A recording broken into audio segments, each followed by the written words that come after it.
आज का जो हमारा टॉपिक है वो वेरिएबल कॉस्टिंग है और एब्जॉर्प्शन कॉस्टिंग है। जो आज का हमारा लर्निंग ऑब्जेक्टिव है वो क्या है कि हमने आज ये देखना है कि एब्जॉर्प्शन कॉस्टिंग से और मार्जिनल कॉस्टिंग से डिफरेंस क्या आता है। एब्जॉर्प्शन कॉस्टिंग यूज कर रहे हैं और अगर वेरिएबल कॉस्टिंग यूज करें, वेरिएबल कॉस्टिंग का दूसरा नाम जो है वो है मार्जिनल कॉस्टिंग। तो मार्जिनल कॉस्टिंग और एब्जॉर्प्शन कॉस्टिंग का नाम है ट्रेडिशनल कॉस्टिंग सिस्टम। तो हमें ये देखना है कि इन दोनों के अंदर डिफरेंस है क्या, एक बात। दूसरा जो हमने आज चीज डिस्कस करनी है कि अगर प्रोडक्शन लेवल और सेल्स लेवल में चेंज आता है तो उसकी वजह से हमारी नेट इनकम के ऊपर क्या इम्पैक्ट आता है। अच्छा, ये हम दोनों से कंप्यूट करेंगे, एब्जॉर्प्शन कॉस्टिंग की नेट इनकम में क्या फर्क आता है और मार्जिनल कॉस्टिंग या वेरिएबल कॉस्टिंग की इनकम में क्या इम्पैक्ट आता है। नेक्स्ट चीज जो हमने डिस्कस करनी है वो ये है कि इन दोनों को कब यूज किया जाता है, इन दोनों के मेरिट्स क्या है, इन दोनों के जो से कहते हैं ना, किन बेसिस पे हम एब्जॉर्प्शन कॉस्टिंग को यूज करते हैं और किन बेसिस पे हम लोग मार्जिनल कॉस्टिंग को यूज करते हैं। तो ये आज का जो है हमारा टॉपिक। ओके जी, जो हमने लास्ट क्लास में किया था एक दफा इसका क्विक सा रिफ्रेशर कर लेते हैं हम लोग। अच्छा, अगर आपको याद हो, हमने लास्ट क्लास में कॉस्टिंग सिस्टम पढ़ा था और कॉस्टिंग सिस्टम में हमने क्या किया था, हमने बोला था मटेरियल की कॉस्ट होती है, ठीक है जी। उसमें मटेरियल के साथ साथ हमारे पास लेबर की कॉस्ट होती है और हमारे पास ओवरहेड कॉस्ट होती है। इसको हमने बोला this is known as your total cost. Absorption costing system के अंदर हम लोग टोटल कॉस्ट लेते हैं, जिसका मतलब है मटेरियल भी इंक्लूड कर रहे हैं, लेबर भी इंक्लूड कर रहे हैं, ओवरहेड भी इंक्लूड कर रहे हैं। और ये टोटल कॉस्ट जो आती है उसको मल्टीप्लाई कर देते हैं नंबर ऑफ यूनिट्स के साथ, तो हमारे पास टोटल मैन्युफैक्चरिंग कॉस्ट आ जाती है। तो ये वाला जो जिसमें हम ओवरहेड्स को, दोबारा में, ये ओवरहेड्स जो है ये प्रोडक्ट की कॉस्ट का पार्ट बनते हैं, प्रोडक्ट कॉस्ट का पार्ट बनते हैं। They are part of your product cost. तो इस सिस्टम में जिसमें हम प्रोडक्ट की कॉस्ट का पार्ट बनाते हैं इसको हम कहते हैं एब्जॉर्प्शन कॉस्टिंग सिस्टम। जबकि मार्जिनल कॉस्टिंग क्या कहती है, मार्जिनल कॉस्टिंग कहती है कि भाई सिर्फ आप लोगों ने कौन सी कॉस्ट कंसिडर करनी है, जो वेरिएबल है। तो आपको याद है कि वेरिएबल कॉस्ट जो है वो पर यूनिट में सेम रहती है, टोटल में चेंज होती है। जैसे कि वेरिएबल कॉस्ट यहाँ पे कौन सी है, मटेरियल की कॉस्ट कंसिडर करेंगे, लेबर की कॉस्ट कंसिडर करेंगे और वेरिएबल ओवरहेड अगर कोई है तो सिर्फ उसको कंसिडर करेंगे। फिक्स कॉस्ट को हम कहते हैं कि यार ये यूनिट की कॉस्ट का पार्ट नहीं बनना चाहिए। क्यों नहीं बनना चाहिए? हम कह रहे हैं जब भी एक यूनिट बनेगा तो मटेरियल तो लगेगा, लेबर तो लगेगी, और अगर कोई वेरिएबल ओवरहेड है वो भी इनकर होगा। एग्जांपल अगर मैं दे दूं कोका कोला की, तो कोका कोला की अगर एक बॉटल बननी है तो उसके लिए आपको बॉटल चाहिए, आपको कैप चाहिए, आपको लेबल चाहिए और आपके पास उसके अंदर जो लिक्विड है वो चाहिए होगा। जब भी कोका कोला की बोतल बनेगी ये कॉस्ट आपकी इनकर होगी। जबकि अकाउंटेंट जो बैठा हुआ है, जो सिक्योरिटी का स्टाफ बैठा हुआ है, जो आपके पास क्वालिटी का इंचार्ज बैठा हुआ है, उन सब की कॉस्ट अगर आप एक बोतल नहीं भी बनाएंगे तब भी देनी है, अगर 1000 बोतलें बनाएंगे तब भी वही देनी है, 1 लाख बोतलें बनाएंगे तब भी वो देनी है। तो मार्जिनल कॉस्टिंग सिस्टम कह रहा है अगर कोई कॉस्ट इस डिसीजन से चेंज नहीं हो रही कि वो प्रोडक्ट बनेगा तो इनकर होगी या नहीं बनेगा तब भी वो इनकर होगी, तो वो कह रहे हैं कि वो तो फिक्स्ड है, वो तो आपको देनी ही देनी है। तो कॉस्टिंग करते हुए उस कॉस्ट को इग्नोर करें। तो वो कहता है कि सिर्फ और सिर्फ आपने वेरिएबल कॉस्ट को इंक्लूड करना है जब आपने फाइंड आउट करनी है कॉस्ट ऑफ प्रोडक्ट। एक बात। दूसरी बात, जो फिक्स कॉस्ट है जितनी भी, वो हम टोटल की टोटल जो है उस ईयर में ले लेंगे एज अ पीरियड कॉस्ट, और हमारे पास जो आंसर आ जाएगा वो आ जाएगा नेट इनकम आ जाएगा। तो इससे आगे जाने से पहले एब्जॉर्प्शनल कॉस्टिंग के अंदर टोटल कॉस्ट लेते हैं जिसमें फिक्स्ड भी इंक्लूड होती है, वेरिएबल भी इंक्लूड होती है। एब्जॉर्प्शन कॉस्टिंग के अंदर हम दोनों कॉस्ट लेते हैं, वेरिएबल कॉस्ट भी लेते हैं और फिक्स्ड कॉस्ट भी लेते हैं। मार्जिनल कॉस्टिंग के अंदर सिर्फ और सिर्फ वेरिएबल कॉस्ट लेते हैं, ठीक है। सेल्स में से जब हम टोटल कॉस्ट माइनस करते हैं तो हमारे पास जो आंसर आता है उसको हम कहते हैं ग्रॉस प्रॉफिट। ये हो गया एब्जॉर्प्शन कॉस्टिंग। मार्जिनल कॉस्टिंग में जब हम सेल्स में से वेरिएबल कॉस्ट माइनस करते हैं तो हमारे पास जो आंसर आता है उसको हम कहते हैं कंट्रीब्यूशन। कंट्रीब्यूशन का मतलब है एक प्रोडक्ट जब बिकती है तो वो कितना कंट्रीब्यूट कर रही है प्रॉफिट के अंदर, ठीक हो गया। तो दोनों में ये डिफरेंस है। अच्छा, यहाँ पे हम लोग माइनस कर देते हैं अदर एक्सपेंसेस, तो हमारे पास जो आंसर आ जाता है वो आ जाता है नेट प्रॉफिट। यहाँ पे हम लोग फिक्स्ड एक्सपेंसेस माइनस करते हैं क्योंकि वो यहाँ पे इंक्लूडेड नहीं थे। तो फिक्स कॉस्ट सारी की सारी यहाँ माइनस करते हैं तो हमारे पास भी आ जाता है नेट प्रॉफिट। तो ये इन दोनों में डिफरेंस है।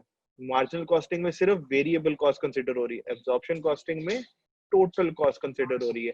और हमने यही देखना है कि इन दोनों कॉस्टिंग मेथड्स में डिफरेंस क्या है, नंबर 1, और नंबर 2 इनकी वजह से या प्रोडक्शन की वजह से प्रॉफिटेबिलिटी पे क्या है। ठीक हो गया। अच्छा, अब मूव फॉरवर्ड करते हैं। ये स्लाइड के अंदर जो गिवन है डाटा, उस स्लाइड में क्या गिवन है? स्लाइड में वो यही कह रहा है कि आपने जब एब्जॉर्प्शन कॉस्टिंग यूज करना है, एब्जॉर्प्शन कॉस्टिंग का नाम है फुल कॉस्टिंग सिस्टम, तो इसमें सारी की सारी वेरिएबल कॉस्ट और सारी की सारी फिक्स्ड मैन्युफैक्चरिंग कॉस्ट आपने इंक्लूड करनी है जब आपने प्रोडक्ट की कॉस्ट फाइंड आउट करनी है। एक बात, एब्जॉर्प्शन कॉस्टिंग सिस्टम जो है वो एक्सटर्नल रिपोर्टिंग के लिए यूज होता है। एक्सटर्नल रिपोर्टिंग का क्या मतलब है? Financial statements. जब आप फाइनेंशियल स्टेटमेंट्स बना रहे हैं, जैसे प्रॉफिट एंड लॉस अकाउंट बना रहे हैं, बैलेंस शीट बना रहे हैं, तो बैलेंस शीट और प्रॉफिट एंड लॉस अकाउंट बनाते हुए आप एब्जॉर्प्शन कॉस्टिंग सिस्टम को यूज करेंगे। ये किसने का है? ये इंटरनेशनल अकाउंटिंग स्टैंडर्ड नंबर 2 है इन्वेंटरीज का। ये वहां पे मेंशन्ड है कि आपने एब्जॉर्प्शन कॉस्टिंग ही यूज करनी है। जबकि वेरिएबल कॉस्टिंग के अंदर क्या है? सिर्फ और सिर्फ वेरिएबल कॉस्ट कंसिडर होनी है, जिसमें क्या एग्जांपल भी उसने दे दी, डायरेक्ट मटेरियल, डायरेक्ट लेबर, और अगर वेरिएबल मैन्युफैक्चरिंग ओवरहेड है तो सारे का सारा क्या इंक्लूड करना है? वेरिएबल पार्ट इंक्लूड करना है। यहाँ पे क्या है? वेरिएबल भी इंक्लूड करना है और फिक्स भी इंक्लूड करना है। तो यहाँ पे सिर्फ जो दोनों कॉस्टिंग सिस्टम में डिफरेंस है वो मैन्युफैक्चरिंग का है, फिक्स्ड मैन्युफैक्चरिंग कॉस्ट का। एब्जॉर्प्शन कॉस्टिंग में वो प्रोडक्ट की कॉस्ट का पार्ट बनता है, वेरिएबल में नहीं बनता है, उसमें हम उसको एज अ टोटल कंसिडर करते हैं, एज अ पीरियड कॉस्ट। तो अगर कहें भाई आखिरी पंच लाइन क्या है, तो पंच लाइन यही है कि दोनों सिस्टम के अंदर जो डिफरेंस है वो है मैन्युफैक्चरिंग ओवरहेड्स का। एक के अंदर जो है वो प्रोडक्ट की कॉस्ट का पार्ट बन रहा है और एक में प्रोडक्ट की कॉस्ट का पार्ट नहीं बन रहा है। दोबारा वही बात, फिक्स दोनों के अंदर जो है वो फिक्स कॉस्ट का डिफरेंस है कि फिक्स कॉस्ट कहाँ पे डील होगी। एक में कॉस्ट के यूनिट का पार्ट बन रहा है और एक में नहीं बन रहा है। ठीक है। अच्छा, अब हम लोग एक एग्जांपल से इसको डिस्कस करते हैं कि इन दोनों में डिफरेंस आएगा क्यों। छोटी सी सिंपल एग्जांपल से स्टार्ट करूंगा और जहां पे आपको प्रॉब्लम आएगा मैं एक एक करके आपको इसमें डील करता जाता हूँ। अच्छा, लेट्स सपोज एक हमने यूनिट बनाना है, लेट्स सपोज पेन बनाना है। पेन में ये कॉस्ट इंक्लूडेड है। मटेरियल जो है वो 2 रुपीज का है, ठीक है। लेबर जो है वो भी 2 रुपीज की है। वेरिएबल एक्सपेंसेस जो है वो भी 2 रुपीज के हैं। फिक्स्ड कॉस्ट जो है टोटल जो है पर ईयर की है 100,000 रुपीज। ये हमारी टोटल फिक्स्ड कॉस्ट है और हमने ये सोचा था हम 50,000 यूनिट्स जो है वो प्रोड्यूस करेंगे पूरे साल के अंदर। तो अगर हमें ये फाइंड आउट करना हो कि मार्जिनल कॉस्टिंग अगर यूज कर रहे हैं तो कॉस्ट क्या आएगी, एब्जॉर्प्शन कॉस्टिंग यूज कर रहे हैं तो कॉस्ट क्या आएगी। तो एब्जॉर्प्शन कॉस्टिंग में हमें वेरिएबल कॉस्ट भी चाहिए होती है और फिक्स्ड कॉस्ट भी चाहिए होती है। तो हमें क्या चीज चाहिए? टोटल कॉस्ट चाहिए। मार्जिनल कॉस्टिंग के अंदर क्या चाहिए? हमें सिर्फ और सिर्फ वेरिएबल कॉस्ट चाहिए। एक बात हो गया। दूसरी चीज हम कर लेते हैं सेलिंग प्राइस। सेलिंग प्राइस जो पर यूनिट है वो हम इंक्लूड कर लेते हैं, लेट्स से 10 रुपीज या 12 रुपीज कर लेते हैं। और जो नंबर ऑफ यूनिट सोल्ड है वो कितने? 50,000।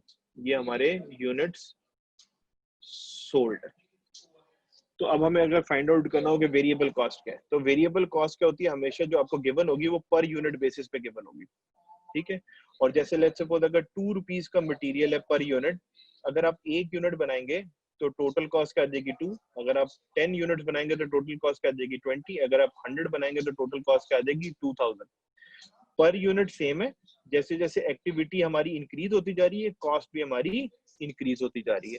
तो वेरिएबल कॉस्ट याद रखना या डायरेक्ट कॉस्ट जो है वो पर यूनिट पे फिक्स्ड रहती है, एक्टिविटी के साथ चेंज होती है। अच्छा, सेकंड केस अगर देख लो, फिक्स कॉस्ट जो है वो 1 लाख है। अगर आपने 1 यूनिट बनाया तब भी 1 लाख देना है, 10 यूनिट बनाया तब भी 1 लाख देना है, 100 यूनिट बनाया तब भी आपने 1 लाख ही देना है। तो ये टोटल में फिक्स रहती है, टोटल में ये फिक्स रहती है। अब जब अगर आपने 1 यूनिट बनाया तो 1 लाख पर यूनिट है। अगर आपने 10 यूनिट बनाए हैं तो 10,000 पर यूनिट है। अगर आपने 100 यूनिट बनाए हैं तो 1,000 पर यूनिट है। तो पर यूनिट बेसिस पे ये वेरी करती है। ये हमने लास्ट वीक 1 में पढ़ा था।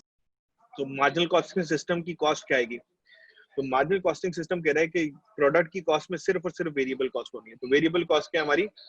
6 रुपीज। ये आ जाएगी हमारे पास 6 रुपीज।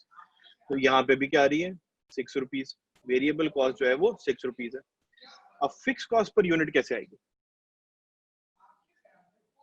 तो हमने बोला जी 1 लाख की फिक्स कॉस्ट है, यूनिट्स कितने बनाने हमने? 50,000 यूनिट्स बनाने। तो हर यूनिट में कितनी कॉस्ट आएगी? 2 रुपीज पर यूनिट। यहाँ पे 2 रुपीज की जो है फिक्स कॉस्ट आ जाएगी। तो टोटल कॉस्ट क्या आ जाएगी आपके पास? 8 रुपीज आ जाएगी। तो वेरिएबल कॉस्टिंग में अगर फर्ज कर लें मैंने अगर 50,000 यूनिट्स बनाए हैं, वेरिएबल कॉस्ट में अगर मैंने 50,000 यूनिट्स बनाए हैं, तो कॉस्ट ऑफ मैन्युफैक्चरिंग क्या होगी? 300,000। 6 rupees per unit, 50,000 unit, 3 lakh. अरे अगर मैं एब्जॉर्प्शन कॉस्टिंग से मैन्युफैक्चरिंग कॉस्ट लगाता तो 8 rupees per unit into 50,000 unit, इसमें कॉस्ट क्या आएगी? 400,000। तो दोनों कॉस्टिंग सिस्टम में डिफरेंस कितना है? 1 लाख रुपए का डिफरेंस है। और 1 लाख आपकी क्या थी? Basically fixed cost. एक के अंदर फिक्स कॉस्ट इंक्लूडेड नहीं है, एक के अंदर फिक्स कॉस्ट इंक्लूडेड है, और यही इन दोनों कॉस्टिंग सिस्टम में डिफरेंस है। अगर मैं ये पूछूं कि ज्यादा मैन्युफैक्चरिंग कॉस्ट किसके अंदर आएगी? मार्जिनल कॉस्ट के अंदर आएगी या एब्जॉर्प्शन कॉस्ट के अंदर आएगी? तो डेफिनेटली एब्जॉर्प्शन कॉस्टिंग की मैन्युफैक्चरिंग कॉस्ट जो है वो ज्यादा होगी कंपेयर टू मार्जिनल कॉस्ट। क्यों? इसमें सिर्फ वेरिएबल कॉस्ट है, इसमें वेरिएबल प्लस फिक्स कॉस्ट है। तो मैन्युफैक्चरिंग कॉस्ट जो है वो ग्रेट हायर होती है in absorption costing as compare to marginal costing. क्यों? एब्जॉर्प्शन कॉस्टिंग में वेरिएबल प्लस फिक्स कॉस्ट आती है, मार्जिनल कॉस्ट में सिर्फ वेरिएबल कॉस्ट इंक्लूड होती है। तो इसलिए हमें पता है एब्जॉर्प्शन कॉस्टिंग का जो कॉस्ट ऑफ मैन्युफैक्चरिंग है वो हमेशा हायर होगा as compare to marginal costing system. अच्छा, अब इससे आगे एक छोटी सी एग्जांपल और करते हैं। इसी एग्जांपल को मैं आगे कंटिन्यू करूं कि हमने 50,000 जो है वो यूनिट्स जो है वो प्रोड्यूस करने थे, और हमने सेल जो किए हैं वो सिर्फ किए हैं 40,000। ठीक हो गया? सारा डाटा वही है, मैं डाटा दोबारा लिख रहा हूँ। मटेरियल कॉस्ट जो है वो 2 है, लेबर कॉस्ट जो है वो 2 है, वेरिएबल कॉस्ट और वेरिएबल ओवरहेड जो है वो भी 2 है। फिक्स कॉस्ट जो है वो कितनी आ रही है हमारे पास? 100,000। यही लास्ट क्लास जो लास्ट एग्जांपल है उसका डाटा है, और यही जो है हम लोग अभी, ठीक है, ये हमारा डाटा है। अब हमने 50,000 प्रोड्यूस किए और सेल जो किए हैं वो हमने सिर्फ 40,000 किए हैं, और हमारे पास सेलिंग प्राइस जो थी वो थी 12 पर यूनिट। तो सबसे पहले हम निकाल लेते हैं एब्जॉर्प्शन कॉस्टिंग से, और फिर हम निकाल लेते हैं मार्जिनल कॉस्टिंग से। तो सबसे पहले काम कर लेते हैं सेल्स कितनी हुई है। तो वर्किंग नंबर 1 करने लगा सेल्स की। तो सेल्स कितनी हुई है? हमने 40,000 यूनिट सेल किए और एक यूनिट की कॉस्ट है 12। तो हमारे पास टोटल सेल आ रही है 480,000 रुपीज की। ठीक हो गया? तो सेल्स आ गई हमारे पास 480,000 रुपीज। ओके, सेल्स में से हम क्या माइनस करते हैं? Cost of good sold. ये हमने लास्ट क्लास में फॉर्मेट बनाए थे, याद? आई होप सो कि अब याद, आपको याद होगा। कॉस्ट ऑफ गुड सोल्ड में क्या आता है हमारे पास? आता है ओपनिंग इन्वेंट्री या beginning inventory plus cost of goods manufactured minus closing inventory. तो भाई अगर हम ये एज्यूम करें कि पहली दफा फैक्ट्री ऑन हुई है, तो हमारे पास साल के शुरू में क्या स्टॉक होगा? 0।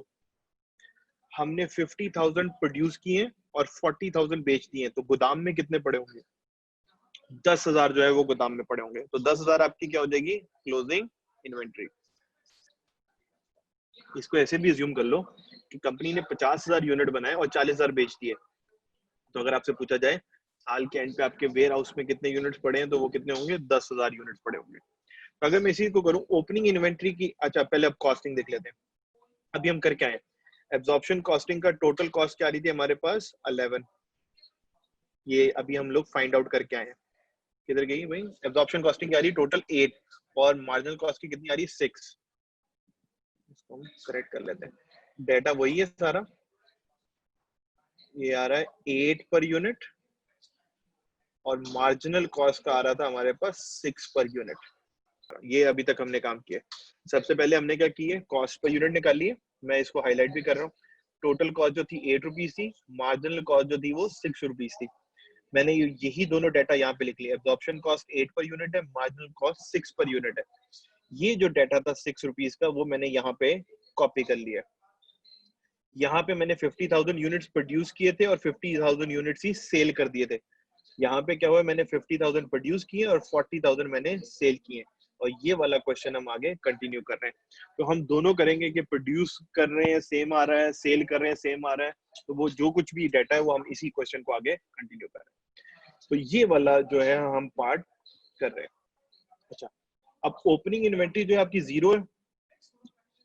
मैं यहाँ पे छोटी छोटी वर्किंग कर रहा हूँ। वर्किंग नंबर 2, ओपनिंग इन्वेंट्री में 0 यूनिट से, cost per unit absorption costing की क्या हम लोग ले रहे हैं 8, तो टोटल कॉस्ट क्या आ जाएगी 0 रुपीज। तो ओपनिंग इन्वेंट्री की कॉस्ट क्या आ रही है 0। ठीक है। सेकंड में क्या है, वर्किंग नंबर 3, प्रोडक्शन कितनी हुई है, कॉस्ट ऑफ गुड मैन्युफैक्चर, कितने गुड्स मैन्युफैक्चर किए हमने 50,000 मैन्युफैक्चर किए। और अब हम एब्जॉर्प्शन कॉस्टिंग यूज कर रहे हैं, तो एब्जॉर्प्शन कॉस्टिंग की ही कॉस्ट लेंगे। तो टोटल कॉस्ट हमारी कितनी आ रही है 400,000। तो कॉस्ट ऑफ गुड्स मैन्युफैक्चर्ड कितनी आ रही है हमारे पास 400,000। ओके जी। वर्किंग नंबर 4 क्या है, क्लोजिंग इन्वेंट्री। हमने बोला था 10,000 यूनिट हमारे गोदाम में पड़े होंगे at the end of the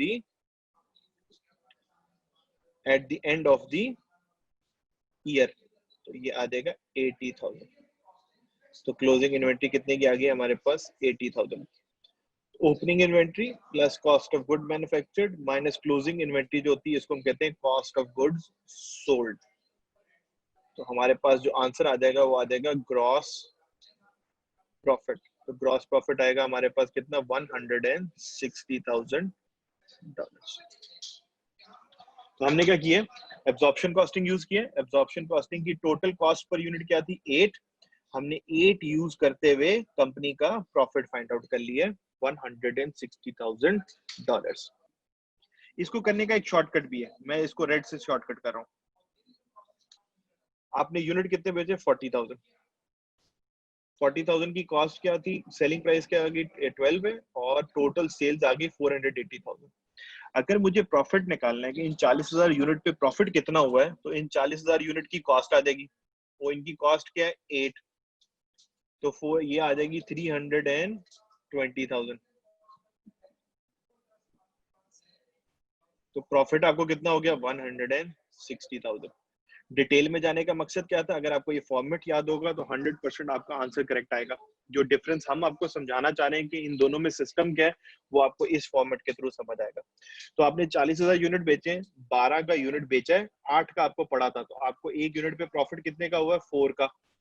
कितने यूनिट बेचे हैं 40,000, मल्टीप्लाई कर दिया तो आपको टोटल प्रॉफिट आ गया 160,000 का। वो हमने यहाँ पे भी फाइंड आउट किया। अच्छा जी, मार्जिनल कॉस्टिंग सिस्टम में पर यूनिट की कॉस्ट क्या थी 6 रुपीज। मैं इसको जरा डिफरेंस के लिए ब्लू से कर रहा हूँ। तो यहाँ पे पर यूनिट कॉस्ट क्या हमारे पास 6 रुपीज। ठीक है, क्यों 6 रुपीज है और यहाँ पे 8 क्यों थी, इसमें फिक्स कॉस्ट इंक्लूडेड है, इसमें फिक्स कॉस्ट इंक्लूडेड नहीं है। तो अगर मुझे सेल्स फाइंड आउट करनी है, सेल्स मेरी 40,000 यूनिट्स की सेल थी, सेलिंग प्राइस क्या थी 12, तो टोटल सेल कितनी होगी हमारे पास 480,000 डॉलर्स की सेल।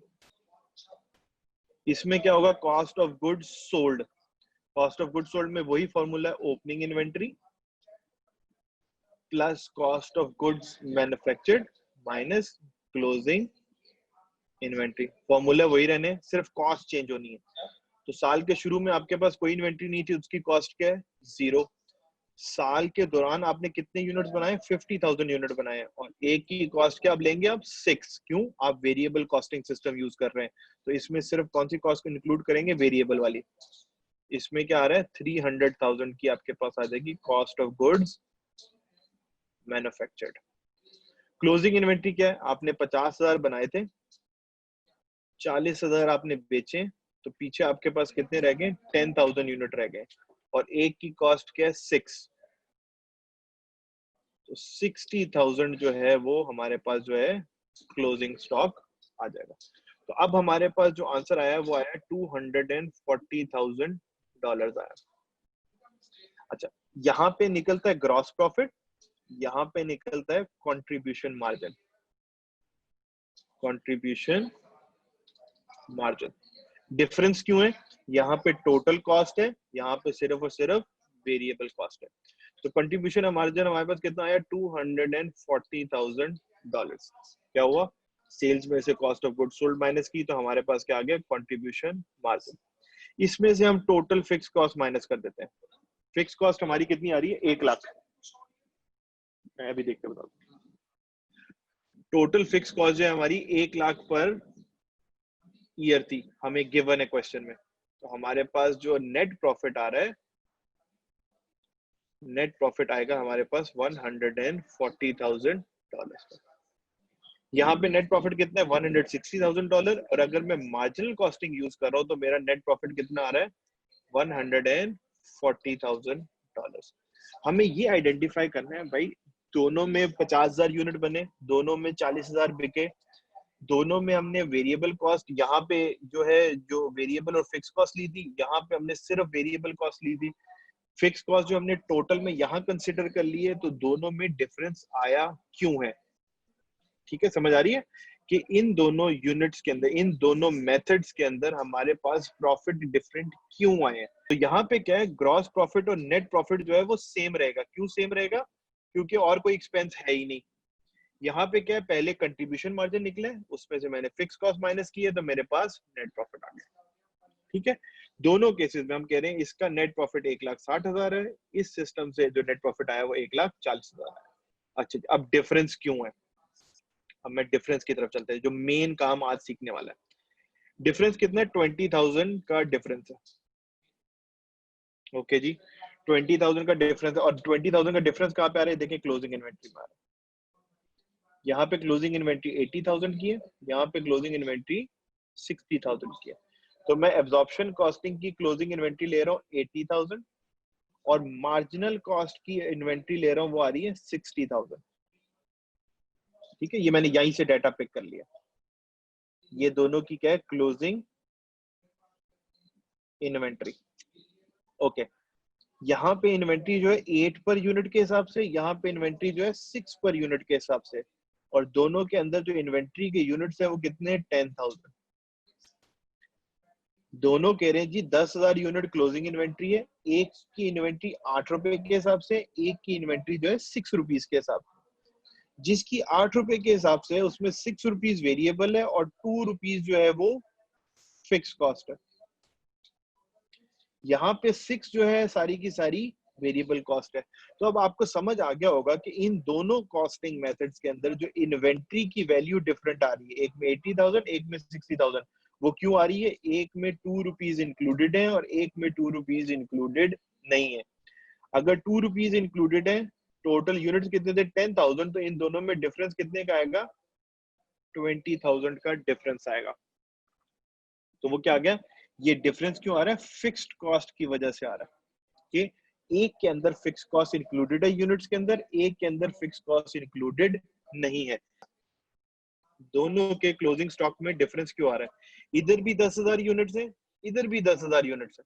ठीक है, इधर जो है वो 8 रुपीज पर यूनिट के हिसाब से, इधर जो है वो 6 रुपीज यूनिट के हिसाब से।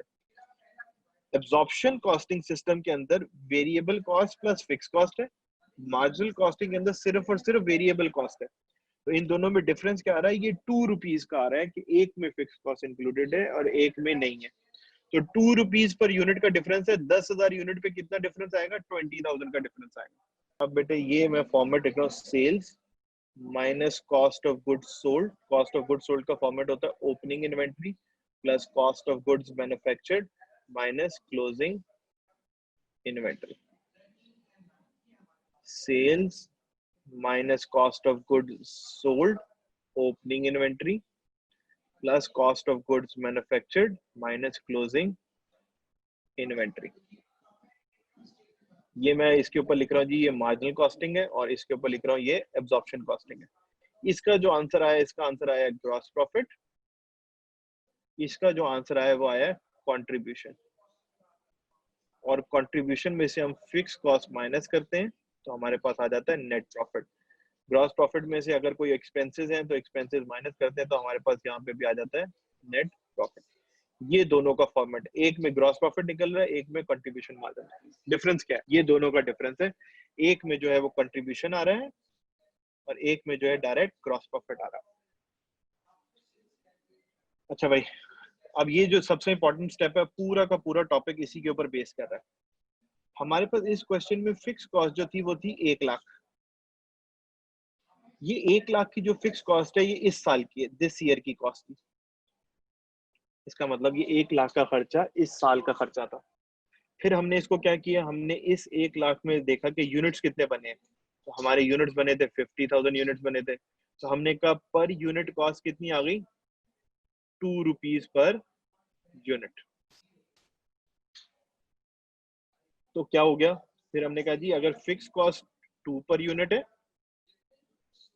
और वेरिएबल कॉस्ट जो थी हमारे पास 6 पर यूनिट थी, तो हमने बोला जी टोटल कॉस्ट कितनी आ गई है, 8 पर यूनिट। तो हुआ क्या, ये 1 लाख रुपया इस साल के सारे यूनिट्स के ऊपर डिवाइड हो गया और हमारे पास पर यूनिट कॉस्ट आ गई। ये इस साल का जो 1 लाख रुपए का एक्सपेंस है ये सब यूनिट्स पे डिवाइड हो गया और पर यूनिट की कॉस्ट आ गई। और वो पर यूनिट की कॉस्ट है 8 रुपीज पर यूनिट। वो उस सारे 8 रुपीज पर यूनिट के हिसाब से हमने नेट प्रॉफिट कंप्यूट कर लिया। तो जितनी भी कॉस्ट ऑफ गुड्स सोल्ड हमने फाइंड आउट की है वो 8 रुपीज पर यूनिट के हिसाब से की है। यहाँ पे जो cost of goods sold find out हुई है ये 6 रुपीज पर यूनिट के हिसाब से फाइंड आउट हुई है। यहाँ पे फिक्स कॉस्ट जो इंक्लूड हुई है वो 1 लाख रुपए कंप्लीटली इंक्लूडेड है। यहाँ पे जो फिक्स कॉस्ट है वो 2 रुपीज पर यूनिट के हिसाब से इंक्लूडेड है। तो जो यूनिट्स यहाँ पे सेल नहीं हुए, कितने यूनिट्स थे जो सेल नहीं हुए थे एंड पे, 10,000 यूनिट्स थे। उन हर यूनिट के ऊपर 2 रुपीज की फिक्स कॉस्ट आई हुई थी और वो हमने यहाँ से क्या कर दी है, माइनस कर दी। माइनस क्यों कर दी, हमने बोला ये इन्वेंट्री तो हमारे पास वेयर हाउस में पड़ी हुई है, एक का एंडिंग इन्वेंट्री है, तो ये अगले जो टाइम पीरियड, अगला जो मंथ शुरू होगा उसकी क्या बन जाएगी, ओपनिंग इन्वेंट्री। तो जब तक ये वाले 10,000 यूनिट्स बिकेंगे नहीं, ये 2 रुपीज पर यूनिट की कॉस्ट जो है वो नेट प्रॉफिट में से माइनस ही नहीं हो रही, जिसकी वजह से क्या आ रहा है, दोनों के प्रॉफिट्स में डिफरेंस आ रहा है। मैं इसको 2 स्टेप्स में दोबारा एक्सप्लेन करने वाला, जल्दी से सुनना। मसला क्या है कि फिक्स कॉस्ट जो थी 1 लाख इस साल की थी, तो इसका मतलब इस पूरे साल में 1 लाख रुपए का एक्सपेंस आना चाहिए था, वो नहीं आया। क्यों नहीं आया, कि 10,000 यूनिट्स तो बिके ही नहीं थे।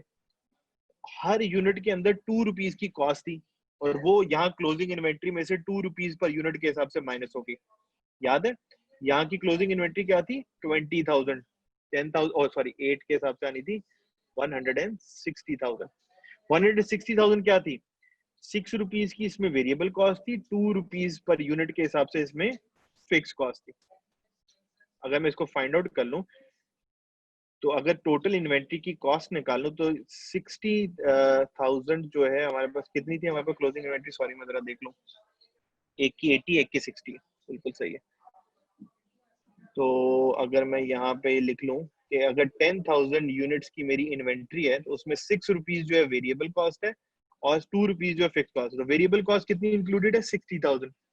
फिक्स कॉस्ट कितनी इंक्लूडेड है, 20,000। और ये 80,000 जो है प्रॉफिट फाइंड आउट करने के लिए मैंने क्या किया हुआ है, माइनस किया हुआ था। इसका मतलब 1 लाख का टोटल फिक्स कॉस्ट थी, जिसमें से 20,000 की जो फिक्स कॉस्ट है वो सिस्टम में आई ही नहीं, वो कहाँ चलेगी, अगले साल में कैरी फॉरवर्ड होगी है, कि क्योंकि वो यूनिट सेल ही नहीं हुए हुए, तो ये 20,000 हमने प्रॉफिट में इंक्लूड ही नहीं किया हुआ फाइंड आउट करने में। तो 1 लाख में से 20,000 की ऐसी कॉस्ट है जो इस टाइम पीरियड में रिकॉर्ड ही नहीं हुई हुई, वो नेक्स्ट ईयर में कैरी फॉरवर्ड होगी है, जिसकी वजह से यही हमारे प्रॉफिट का डिफरेंस है दोनों में। यही डिफरेंस था 20,000 का। क्यों डिफरेंस था, एक में 20,000 की फिक्स कॉस्ट जो है नेक्स्ट ईयर में चलेगी, जबकि यहाँ पे देखो क्या हुआ है, मार्जिनल कॉस्टिंग में 1 लाख पूरे का पूरा यहाँ पे डाल दिया है। यहाँ पे हमने लिया ही नहीं कि भाई पर यूनिट क्या है क्या नहीं है, यहाँ पे 1 लाख की कॉस्ट डली हुई है, जबकि एब्जॉर्प्शन कॉस्टिंग के हिसाब से सिर्फ 80,000 की कॉस्ट इंक्लूडेड है। 20,000 कहाँ चला गया, 20,000 क्लोजिंग इन्वेंट्री का पार्ट था और क्लोजिंग इन्वेंट्री जो है इस ईयर में से इसकी कॉस्ट माइनस होती है और वो नेक्स्ट ईयर में कैरी फॉरवर्ड हो गई है। तो एक की क्लोजिंग इन्वेंट्री में फिक्स कॉस्ट थी, उतनी फिक्स कॉस्ट बच गई, अगले साल में चली गई। एक के अंदर वो इन्वेंट्री का पार्ट ही नहीं थी, उसमें हमने टोटल की टोटल कॉस्ट माइनस कर ली है। और यही दोनों सिस्टम्स के अंदर जो है वो डिफरेंस है कि एक की इन्वेंट्री में फिक्स कॉस्ट इंक्लूडेड है, जितना माल बच जाएगा उतनी फिक्स कॉस्ट जो है उस पर यूनिट के हिसाब से अगले साल में चली जाएगी। और एक में फिक्स कॉस्ट है ही नहीं, तो वो सारी की सारी इसी सिस्टम में रहेगी।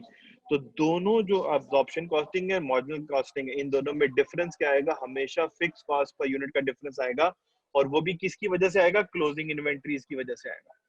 ओके जी, लेट्स मूव टू जो स्लाइड थी। स्लाइड में क्या कह रहा है? दोनों में जो डिफरेंस है, हमने क्या बोला था? एक में वो वेरिएबल कॉस्टिंग अगर सिस्टम यूज करते हैं तो उसमें फिक्स कॉस्ट पूरी की पूरी इंक्लूड हो जाती है। जो हमारी एग्जांपल थी, इसका मतलब 1 लाख पूरा का पूरा उस साल में माइनस हो गया। जबकि एब्जॉर्प्शन कॉस्टिंग में क्या होती है कि वो इन्वेंट्री का पार्ट बनती है, और अगर नहीं बिकती तो अगले साल में कैरी फॉरवर्ड हो जाती है। तो वो कह रहा है वेरिएबल कॉस्टिंग सिस्टम के अंदर जो फिक्स मैन्युफैक्चरिंग कॉस्ट है वो इन्वेंट्री के अंदर इंक्लूड नहीं होती है। जितनी भी फिक्स कॉस्ट होती है सारी की सारी उसी साल में से माइनस हो जाती है।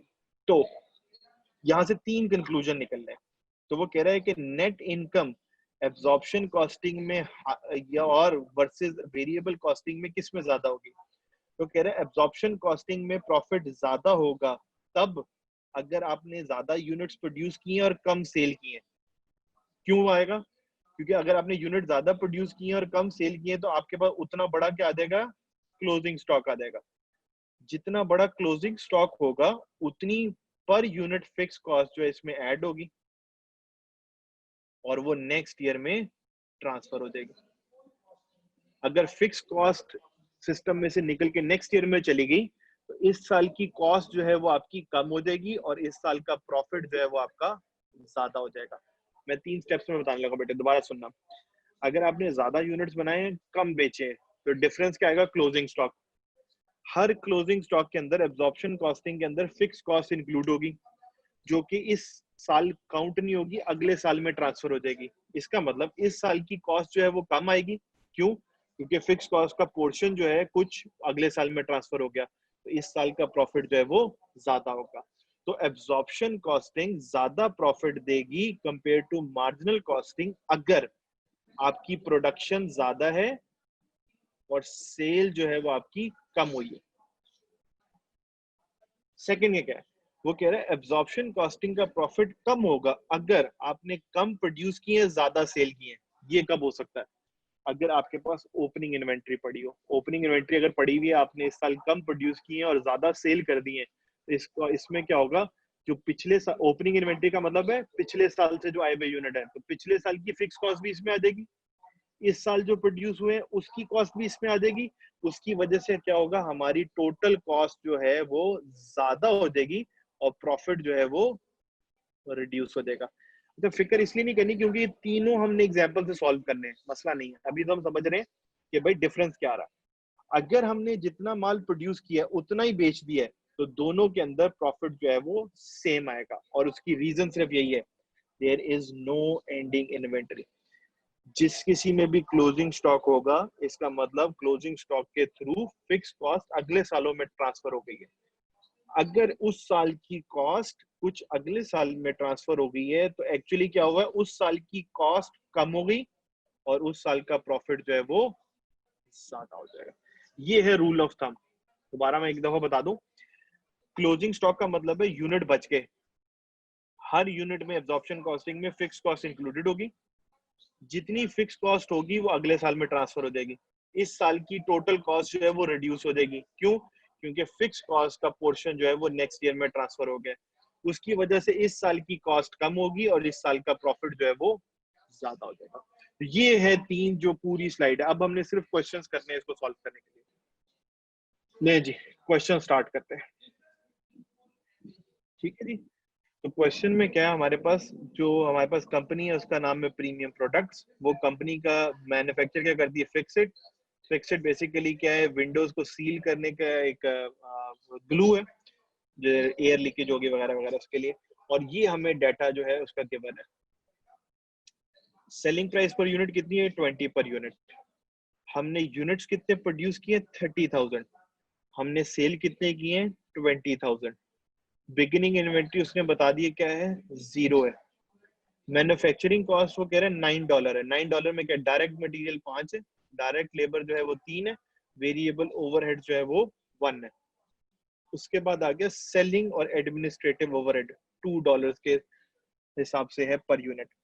मैन्युफैक्चरिंग ओवरहेड 1,20,000 के हैं और सेलिंग और एडमिनिस्ट्रेटिव ओवरहेड 15,000 के। तो क्वेश्चन में हमें ये डाटा दिया हुआ है, हमने क्या करना है? मार्जिनल कॉस्टिंग से प्रॉफिट फाइंड आउट करना है और एब्जॉर्प्शन कॉस्टिंग से प्रॉफिट फाइंड आउट करना है। ओके, सबसे पहले हम काम कर लेते हैं, हमारे पास दो मेथड है, हम दोनों से मेथड से टोटल कॉस्ट फाइंड आउट कर लेते हैं। टोटल कॉस्ट क्या आ रही है? मार्जिनल कॉस्टिंग सिस्टम के अंदर हमने सारी की सारी वेरिएबल कॉस्ट ऐड कर देनी। एब्जॉर्प्शन कॉस्टिंग सिस्टम के अंदर हमने वेरिएबल कॉस्ट भी ऐड करनी है और फिक्स कॉस्ट भी ऐड करनी है। तो क्या आएगी हमारे पास? टोटल कॉस्ट आ जाएगी। तो पहले वेरिएबल कॉस्ट निकाल लेते हैं। मटेरियल वेरिएबल होगा, लेबर वेरिएबल होगा, फिर जो पर यूनिट में गिवन है वेरिएबल ओवरहेड्स भी गिवन है, वो भी कितने? $2 $1 के हिसाब से गिवन है।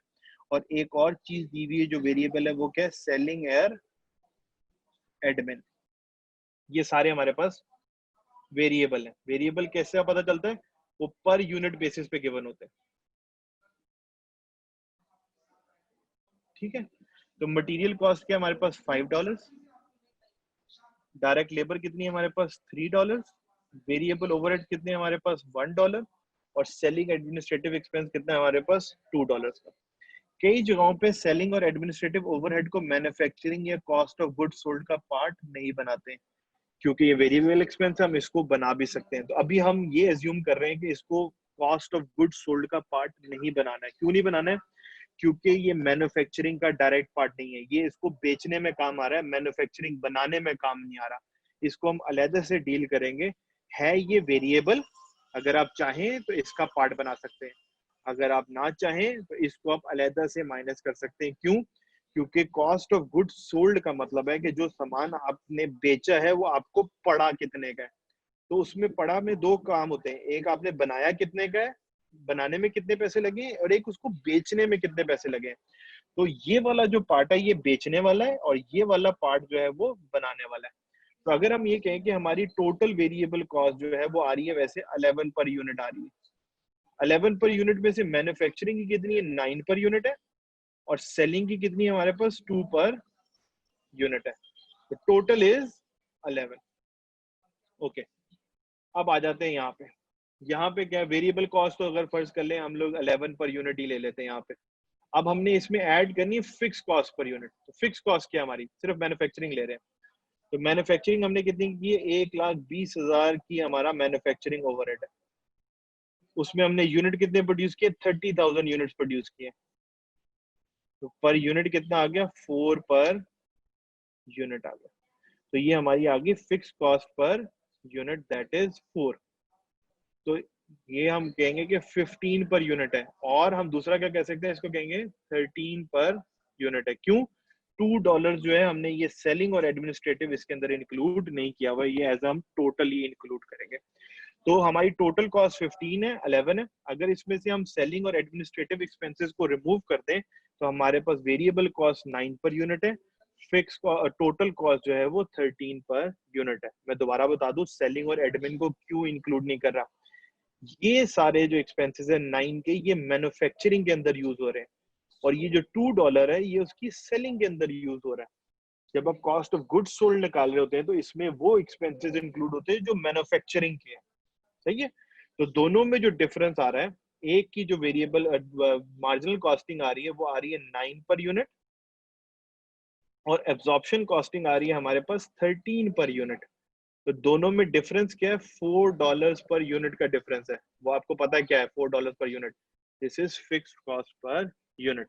सेलिंग और एडमिन को हम अलग से डील करेंगे। क्यों करेंगे? क्योंकि हम यहाँ पे मैन्युफैक्चरिंग इंक्लूड कर रहे हैं और हमने यहाँ पे सिर्फ मैन्युफैक्चरिंग वाला काम ही करना है। ठीक है जी, ओके।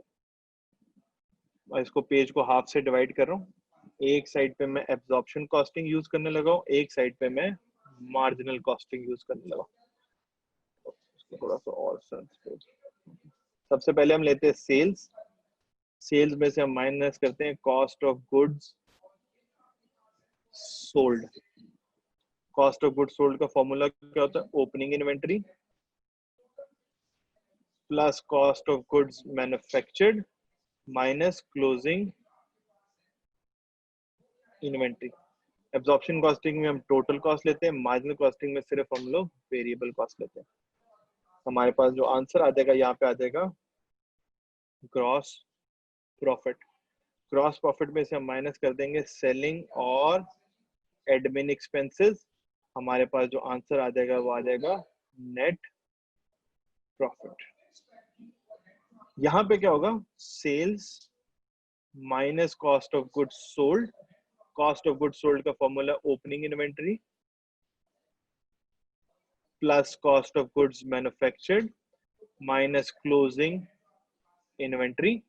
जो हमारे पास आंसर आएगा वो आ जाएगा कंट्रीब्यूशन मार्जिन।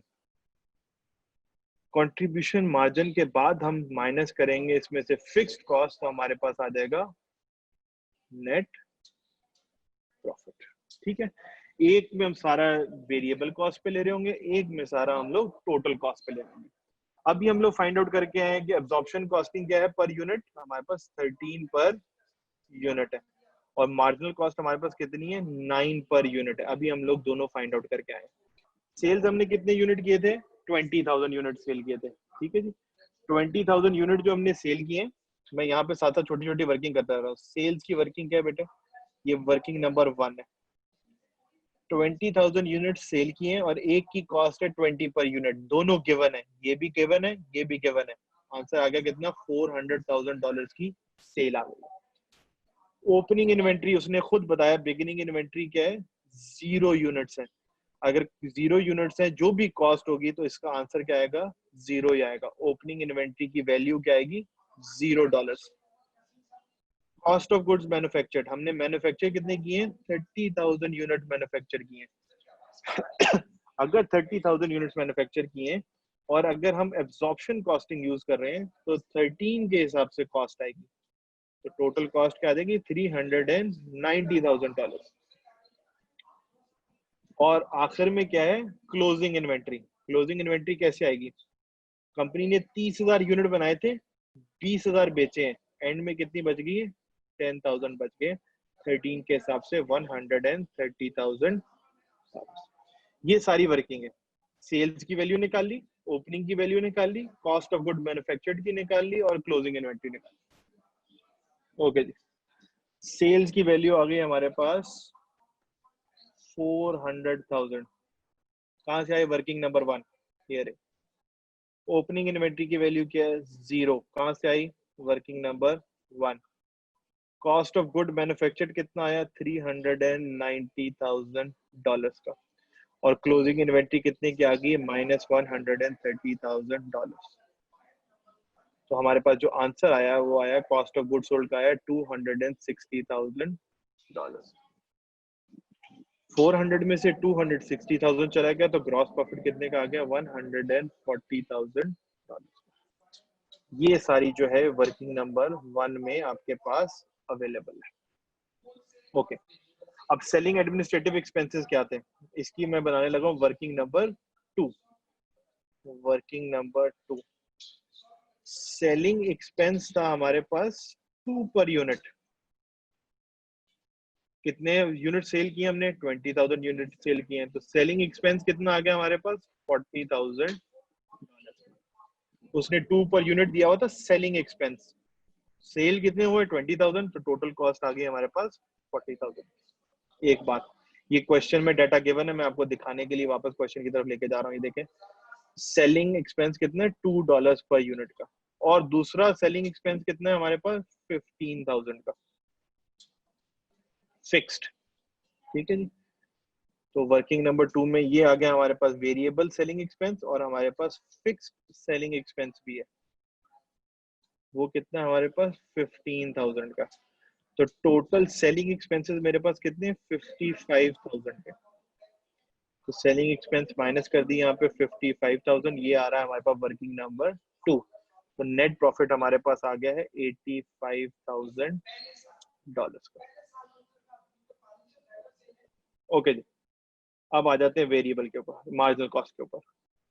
सेल्स तो सेम ही रहेगी 20 पर यूनिट। मैं वर्किंग नंबर 1 यहाँ पे अब सॉल्व कर रहा इसकी। 20,000 यूनिट्स है, 20 पर यूनिट है, तो टोटल सेल्स आएगी हमारे पास 400,000। ठीक हो गया। ओपनिंग इन्वेंट्री 0 यूनिट से, तो कॉस्ट भी क्या आएगी उसकी 0 ही आएगी। ओपनिंग इन्वेंट्री की वैल्यू क्या आ रही है 0। Cost of goods manufactured, total हमने कितने गुड्स बनाए थे 30,000, क्योंकि अब हम वेरिएबल कॉस्ट यूज कर रहे हैं तो सिर्फ वेरिएबल कॉस्ट ही यहाँ पे इंक्लूड होगी। वो कितनी है $270,000। तो कॉस्ट ऑफ गुड्स मैन्युफैक्चर्ड कितनी आ जाएगी $270,000। 9 कहाँ से आया, हम फाइंड आउट करके आए थे। अगर $9 पर यूनिट है, 30,000 यूनिट्स प्रोड्यूस कर रहे हैं, तो टोटल कॉस्ट कितनी आएगी $270,000। ओके, नेक्स्ट चीज आ रही है हमारे पास क्लोजिंग इन्वेंट्री। क्लोजिंग इन्वेंट्री मेरे पास कितनी 10,000। कैसे, 30,000 प्रोड्यूस किए थे, 20,000 मैंने सेल किए, तो मेरे पास 10,000 यूनिट्स जो हैं वो बच गए। एक यूनिट की कॉस्ट क्या है 9, तो क्लोजिंग इन्वेंट्री कितनी की आएगी 90,000 की।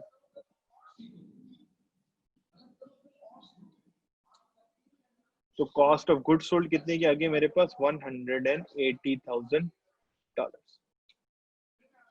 कंट्रीब्यूशन मार्जिन कितना आ गया मेरे पास $120,000,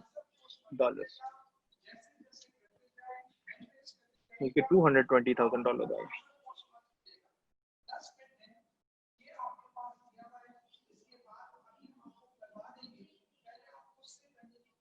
$220,000। ओके जी, यहां तक हमने सिर्फ क्या लिए, वेरिएबल मैन्युफैक्चरिंग कॉस्ट ली है। अब हमें एक और चीज माइनस करनी थी, वो क्या थी, variable selling expenses. Variable selling expenses क्या थे $2 पर यूनिट, और कितने यूनिट से हमारे पास 20,000 यूनिट से, तो हमारे पास सेलिंग वेरिएबल एक्सपेंस कितना आ रहा है 40,000 का।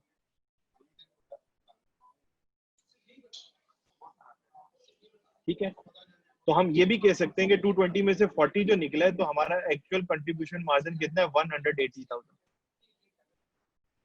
आप इसको ऐसे भी यूज कर सकते हैं कि this can be your contribution margin. ठीक है, टोटल वेरिएबल कॉस्ट माइनस करने के बाद जो हमारे पास आ रहा है सर 100,000, या इसे 220 में से 40 माइनस करें तो आप लिख दें जी contribution margin, total contribution margin. ठीक हो गया जी। टोटल कंट्रीब्यूशन मार्जिन के अंदर हम लोग जो है इसके बाद अब क्या माइनस करेंगे, फिक्स कॉस्ट माइनस करेंगे। अब फिक्स कॉस्ट जो है हमने कहीं पे भी इंक्लूड नहीं की हुई, तो टोटल फिक्स कॉस्ट लेनी है। तो टोटल फिक्स कॉस्ट क्या हमारे पास दो हैं। फिक्स कॉस्ट जो है हमारे पास आ रही थी 120,000, और फिक्स जो है वो सेलिंग और एडमिन कॉस्ट, वो भी टोटल आ जाएगी 15,000। नेट प्रॉफिट जो आ जाएगा हमारे पास आ जाएगा कितना 45,000। यहाँ पे हमने फिक्स्ड कॉस्ट पूरी की पूरी ले ली। क्वेश्चन में जो गिवन थी 120,000 फिक्स कॉस्ट थी, 15,000 हमारी सेलिंग कॉस्ट थी, तो हमारा नेट प्रॉफिट कितना आ गया 45,000 का। तो यहाँ पे हमारे पास जो नेट प्रॉफिट है वो आ रहा है 45,000, यहाँ पे हमारे पास नेट प्रॉफिट आ रहा है 85,000। और अगर आप देखें दोनों में डिफरेंस कितना है प्रॉफिट्स के अंदर, 40,000 का डिफरेंस है। किस वजह से आया, एक में क्लोजिंग इन्वेंट्री 130,000 है, एक में क्लोजिंग इन्वेंट्री 90,000 है। एग्जैक्ट डिफरेंस कितना है 40,000 का। और वही डिफरेंस दोनों नेट प्रॉफिट के बीच में आ रहा है कि एक की क्लोजिंग स्टॉक में फिक्स कॉस्ट इंक्लूडेड है, एक में नहीं है। और यही दोनों का डिफरेंस है नेट प्रॉफिट का, कि फिक्स कॉस्ट जो है वो नेक्स्ट ईयर में ट्रांसफर हो गई है। इस साल की कॉस्ट जो है वो नेक्स्ट ईयर में ट्रांसफर होने की वजह से प्रॉफिट इसका ज्यादा हो गया। ये डिफरेंस क्यों आ रहा है, मैं इसको अगर हाईलाइट करूं तो डिफरेंस की रीजन सिर्फ क्या है कि एक की इन्वेंट्री 130,000 यहाँ से माइनस हो रहा है कॉस्ट में से, और एक की कॉस्ट गुड सोल्ड में से 90,000 माइनस हो रहा है, उसमें से 40,000 कम माइनस हो रहा है, तो उसकी वजह से उसका प्रॉफिट भी कम आ रहा है, इसमें से ज्यादा माइनस हो रहा है, इसका प्रॉफिट जो है ज्यादा आ रहा है। हमने यही कहा था जिसमें फिक्स कॉस्ट इंक्लूडेड होगी और उसके अंदर क्लोजिंग इन्वेंट्री भी होगी, इतनी कॉस्ट जो है वो अगले साल ट्रांसफर हो जाएगी। तो ये 130,000 इस साल के अंदर जो इसके अंदर फिक्स कॉस्ट है वो इस साल में नहीं ट्रीट होगी, वो नेक्स्ट ईयर में डील होगी। इसका क्या मतलब हो गया, इस साल की जो कॉस्ट है वो आपकी क्या होगी, कम, और इस साल का प्रॉफिट जो है वो आपका हो जाएगा ज्यादा। कंपैरेटिवली यहाँ पे क्या है, फिक्स कॉस्ट पूरी की पूरी इसी साल में डील हो गई है, तो इसमें सारी की सारी कॉस्ट यही माइनस होगी, इसलिए इसका प्रॉफिट जो है वो कम आ रहा है। ठीक है, तो दोनों में जो डिफरेंस है वो कितने का, 40,000 का, और वो डिफरेंस क्यों है, क्लोजिंग इन्वेंट्रीज की वजह से। क्लोजिंग इन्वेंट्री आपकी कितनी थी, 10,000 यूनिट्स, और 4 पर यूनिट के हिसाब से एग्जैक्ट डिफरेंस कितने का आ रहा है, 40,000 का। ये हमारा क्वेश्चन है ओवर पे इनकॉर्पोरेटेड का। ठीक है जी, हमारे पास डाटा में मैन्युफैक्चरिंग कॉस्ट भी गिवन है, इसमें वेरिएबल पोर्शन और फिक्स पोर्शन उसने अलग अलग करके दिए हुए हैं। ठीक है, सेलिंग कॉस्ट भी गिवन है।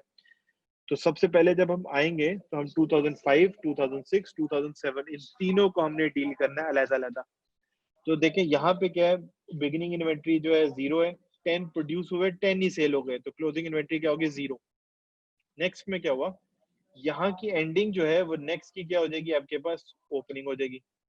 अब क्या हुआ है, कंपनी ने 10 प्रोड्यूस किए, 8 सेल किए, तो क्लोजिंग इन्वेंट्री कितनी होगी आपके पास, 2।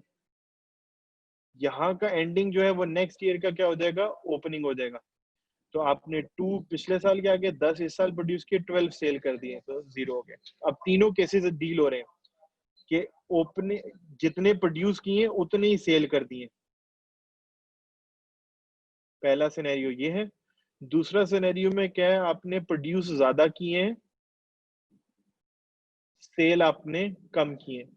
और लास्ट सिनेरियो में क्या है, आपने प्रोड्यूस कम किए और सेल जो है वो आपने ज्यादा किए। तो वो जो तीनों सिनेरियोस हमने पढ़े थे कि भाई किस में प्रॉफिट ज्यादा होगा कम होगा, वो तीनों के थ्रू हम इसको डील करेंगे, हम जो है बड़ा खराब आ जाएगा। और साथ साथ आपको क्वेश्चन भी नजर आता रहे, मैं इसलिए जो है एक्सेल पे ड्रॉ कर रहा हूँ।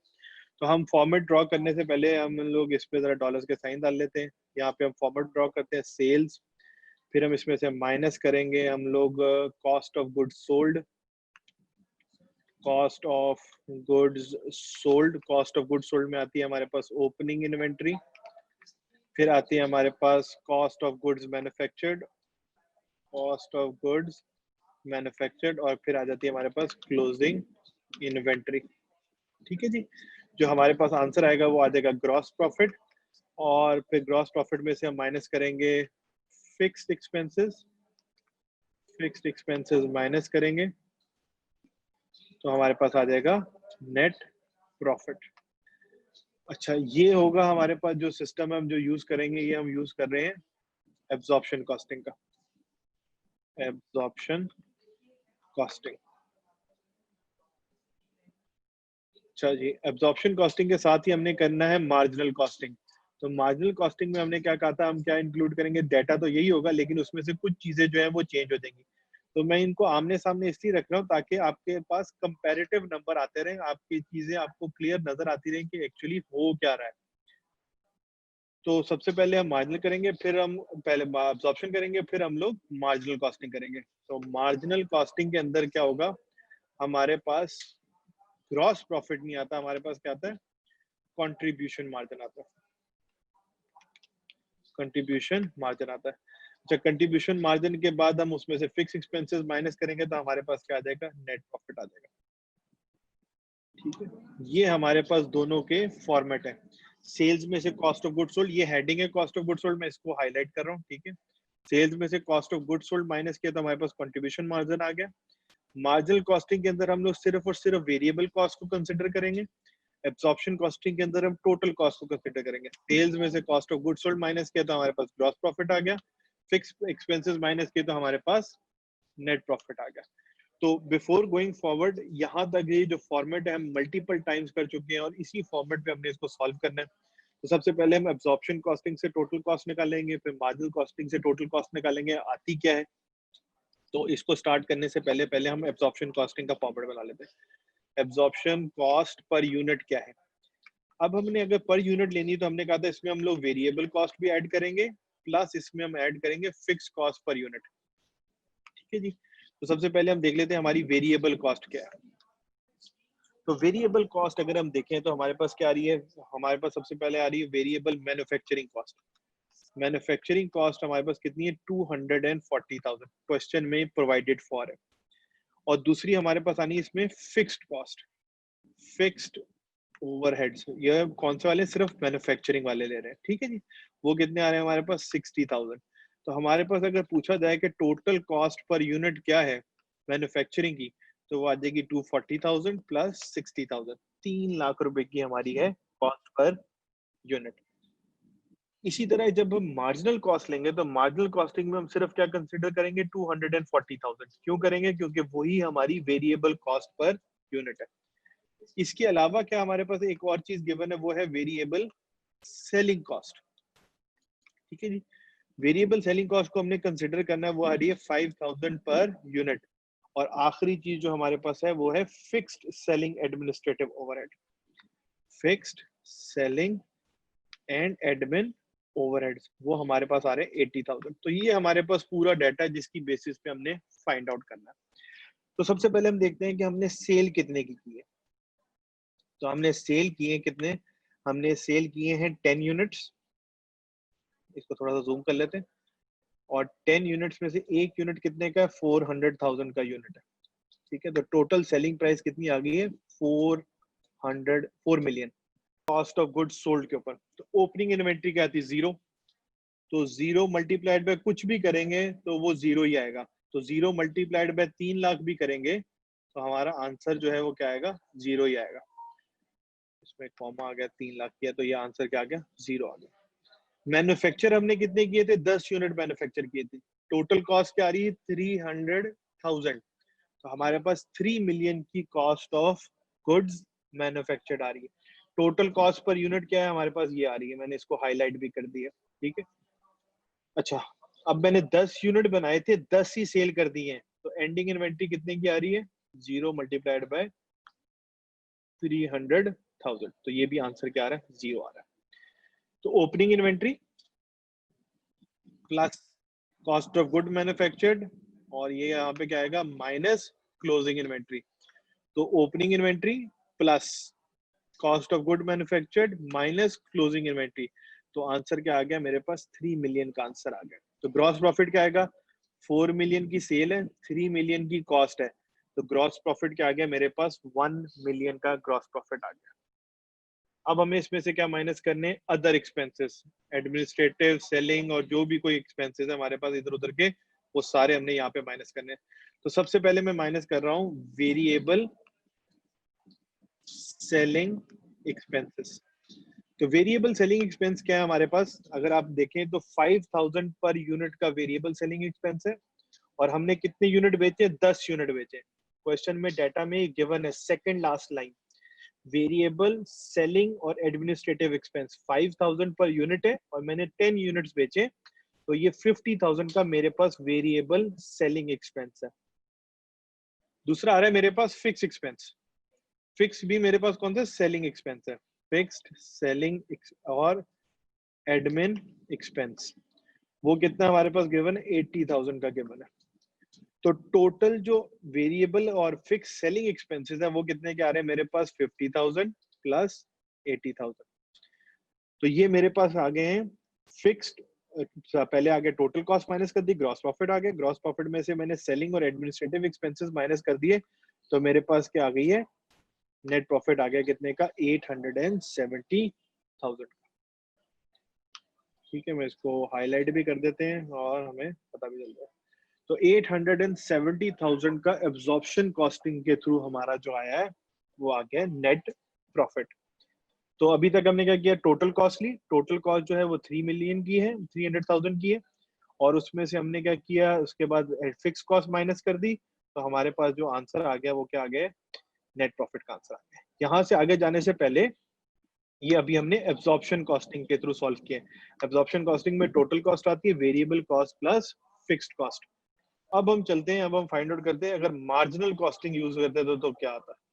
अच्छा, मार्जिनल कॉस्टिंग में हमने सिर्फ और सिर्फ कौन सी कॉस्ट कंसिडर करनी है? वेरिएबल कॉस्ट कंसिडर करनी है। तो वेरिएबल कॉस्ट इस क्वेश्चन में एक तो गिवन है वेरिएबल मैन्युफैक्चरिंग कॉस्ट, ये आ गई variable manufacturing cost. Variable manufacturing cost है मेरे पास 240,000, पहली लाइन में गिवन है मैन्युफैक्चरिंग कॉस्ट के अंदर। फिर हमारे पास एक और चीज है, वो गिवन है वेरिएबल सेलिंग कॉस्ट, वो है हमारे पास 5,000 पर यूनिट। ये दोनों पर ड्रोन है, जितने ड्रोन बिकेंगे उस हिसाब से कॉस्ट आएगी। फिक्स्ड हमारे पास क्या क्या है जी? फिक्स्ड कॉस्ट हमारे पास दो है, एक तो हमारे पास फिक्स्ड मैन्युफैक्चरिंग कॉस्ट है, ठीक है, और दूसरी मेरे पास fixed selling cost. Manufacturing fix cost कितनी थी? 60,000, और फिक्स सेलिंग कॉस्ट कितनी है मेरे पास? 80,000, ठीक है जी। अच्छा, सेलिंग एडमिनिस्ट्रेटिव 50,000 उन्होंने, अच्छा ये ऊपर बेटे मुझे लग रहा है टाइपो एरर है, इस वजह से आपको शायद मुश्किल आ रही है। उसने टोटल सेलिंग एडमिनिस्ट्रेटिव कॉस्ट ली हुई 10 यूनिट की, जो आपको ऊपर नजर आ रहा है ना 130,000, 10 यूनिट जो वो बेच रहा है ना, उसके ऊपर कॉस्ट उसने निकाली हुई है कि वो 50,000 आई। 5,000 पर यूनिट है, 10 से मल्टीप्लाई कर दिया 50,000 आ गई। वैसे आपका जो डाटा गिवन है वो वेरिएबल कॉस्ट है 5,000 पर यूनिट। तो पहले हम लोग कॉस्ट ऑफ गुड मैन्युफैक्चर्ड में कौन सी लेंगे? सिर्फ मैन्युफैक्चरिंग कॉस्ट लेंगे, वो कितनी? 240,000। जब मैन्युफैक्चरिंग माइनस हो जाएगा तो फिर हम वेरिएबल सेलिंग कॉस्ट भी माइनस करेंगे। इसके बाद जो हमारा आंसर आएगा वो आएगा टोटल कंट्रीब्यूशन मार्जिन। फिर हम लोग टोटल फिक्स कॉस्ट लेंगे, फिक्स कॉस्ट हमें यहाँ पे गिवन है तो हमारे पास आ जाएगा नेट प्रॉफिट। तो स्टार्ट करते हैं। सेल हमने कितना किए? दोनों 2005 का डाटा यूज करें, तो 10 यूनिट सेल किए, एक यूनिट की जो कॉस्ट है वो है 400,000। तो टोटल जो सेल आ गई है हमारे पास आ गई 4 मिलियन की टोटल सेल आ गई है। ओके, नेक्स्ट स्टेप में क्या है? हमने फाइंड आउट करना है कॉस्ट ऑफ गुड्स मैन्युफैक्चर्ड। तो ओपनिंग स्टॉक 0 था, तो 0 मल्टीप्लाइड बाय मैन्युफैक्चरिंग कॉस्ट कितनी? 240,000, तो ये हो गया 0, 0 को मल्टीप्लाई 0। हमने मैन्युफैक्चर कितने किए? 10 यूनिट मैन्युफैक्चर किए हैं, और मैन्युफैक्चरिंग कॉस्ट जो है वो कितनी है? 240,000। तो टोटल मैन्युफैक्चरिंग कॉस्ट जो होगी मार्जिनल कॉस्टिंग के अंदर वेरिएबल कॉस्ट की बेसिस पे होगी, वो होगी 24 लाख। 10 यूनिट बनाए थे, 10 ही बेच दिए, तो एंडिंग स्टॉक कितना आएगा हमारे पास? 0 इंटू 240,000, 0 ही आएगा। ठीक हो गया जी। अब मैं इसको एक स्टेप नीचे कर देता हूँ। तो हमारे पास कॉस्ट ऑफ गुड सोल्ड क्या आ जाएगी? 0 plus 24 lakh minus ending inventory. तो हमारे पास 24 लाख की क्या आ रही है? कॉस्ट ऑफ गुड सोल्ड आ रही है। इसी में मैं अगर यहाँ पे एडजस्ट कर दूं वेरिएबल सेलिंग कॉस्ट, तो वेरिएबल सेलिंग कॉस्ट क्या? 5,000 पर यूनिट है, और 10 यूनिट 50,000 की हमारे पास वेरिएबल सेलिंग कॉस्ट है। तो वेरिएबल कॉस्ट का मार्जिनल कॉस्टिंग में क्या था? सेल्स में से सारी वेरिएबल कॉस्ट माइनस करते हैं तो हमारे पास क्या आ जाता है? कंट्रीब्यूशन मार्जिन आ जाता है।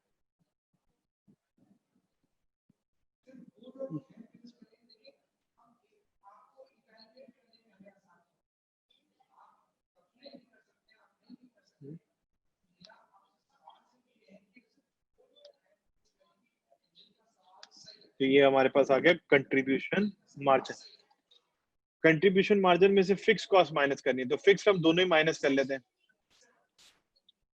फिक्स्ड सेलिंग एक्सपेंसेस भी माइनस कर लेते हैं, फिक्स्ड मैन्युफैक्चरिंग एक्सपेंसेस भी माइनस कर लेते हैं। Fixed manufacturing cost, manufacturing expense, और फिक्स्ड सेलिंग एक्सपेंसेस। ठीक है जी। फिक्स्ड मैन्युफैक्चरिंग कॉस्ट कितनी है हमारे पास? 60,000। फिक्स्ड सेलिंग कॉस्ट कितनी है हमारे पास? 80,000। अच्छा, अब ये तो गिवन है पर प्लेन बेसिस पे, हमें इसको क्या कन्वर्ट करना पड़ेगा? हमें इसको कन्वर्ट करना पड़ेगा टोटल के ऊपर। तो अगर एक प्लेन में 60,000 लग रही है, तो 10 प्लेनों में कितनी लगेगी? ये हो गया मैन्युफैक्चरिंग कॉस्ट हो गई।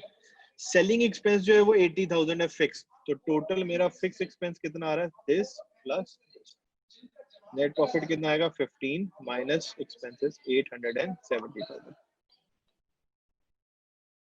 तो ये हमारी पहली सिचुएशन जो है वो क्लियर हो गई है। वो क्या है कि अगर आपकी ओपनिंग या देखें क्लोजिंग स्टॉक दोनों में 0 है, जितने आपने प्रोड्यूस किए हैं उतनी अगर आप सेल करेंगे तो दोनों की बेसिस पे आपका नेट प्रॉफिट जो है वो सेम आएगा। अब ये था 2005 का डाटा। अब मैं जा रहा हूं इसको 2006 के अंदर। ठीक है जी, मैं इसको कॉपी कर रहा हूँ और इसको मैं नीचे जाके पेस्ट कर रहा हूँ, तो हमें थोड़ा सा आइडिया हो जाएगा। अच्छा, अब 2006 में हमारे साथ क्या हुआ है?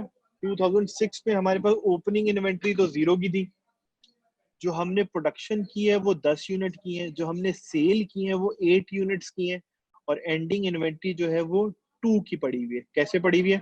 10 प्रोड्यूस किए थे, 8 सेल किए थे, 2 यूनिट एंड पे आपके पास बच गए। तो अब हमने सारा डाटा वही यूज करना है, कॉस्ट वही यूज करनी है, लेकिन नंबर ऑफ यूनिट्स प्रोड्यूस और सेल डिफरेंट हो गए।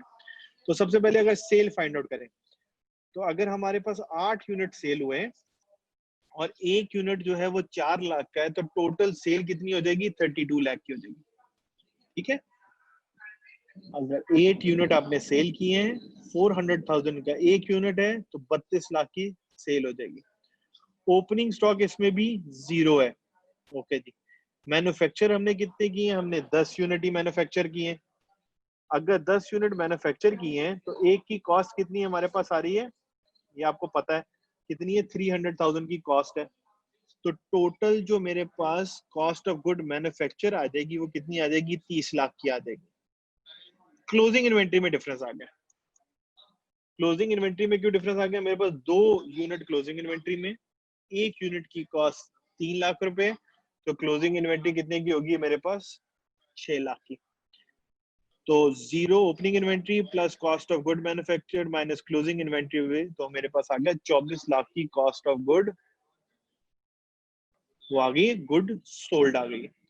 तो ग्रॉस प्रॉफिट देख लें क्या था? 32 लाख में से 24 लाख माइनस किया तो 8 लाख का ग्रॉस प्रॉफिट आ रहा है। चलिए, अब सेलिंग एक्सपेंस क्या है? सेलिंग एक्सपेंस था 5000 पर यूनिट। हमने 10 नहीं बेचे, हमने 8 यूनिट बेचे हैं, तो यहाँ पे कॉस्ट भी कितने की होगी? 8 यूनिट की होगी। सेलिंग एक्सपेंस देखो, 8 बेचे थे तब भी 80,000 था, 10 बेचे थे तब भी 80,000 था, ये माइनस कर दिया तो मेरे पास नेट प्रॉफिट आ गया $680,000 का। ठीक है, सिर्फ चेंज क्या हुआ है? सेल्स के यूनिट चेंज हो गए हैं, प्रोडक्शन के यूनिट चेंज होने की वजह से क्लोजिंग इन्वेंट्री आ गई। बाकी सारा डाटा एज इट इज ही यूज हो रहा है। बिफोर गोइंग फॉरवर्ड, यहाँ तक क्लियर है? तो शाबाश, जरा रेज एंड कर दो। जूम मैंने कर दी है, मैं दोबारा भी जूम करके आपको दिखा देता हूँ, और भी जूम कर देते। ये लीजिए, सेल मैं आपको दोबारा दिखा दूं। 8 यूनिट सेल हुए एट जो प्राइस है, मैं इसको भी थोड़ा सा जूम कर देता हूँ, ये 2006 वाली बात डील हो रही है।